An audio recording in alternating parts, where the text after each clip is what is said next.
சின்ன யாக்கோபு, விலை உயர்ந்த சின்ன யாக்கோபே,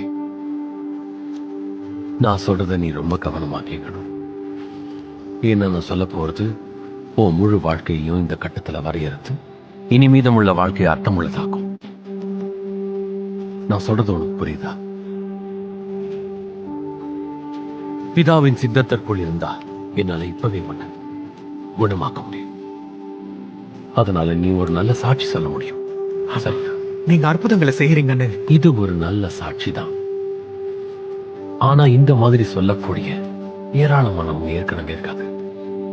நூற்றுக்கணக்கானவங்க, ஆயிரக்கணக்கானவங்க கூட இருக்காங்க.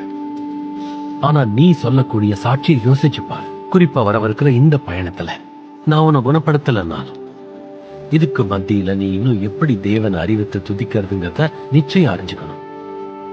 சரீரத்தை விட மிக முக்கியமான எல்லாவற்றின் மேலும் கவனம் செலுத்துறது எப்படிங்கிறது தெரிஞ்சுக்கணும்.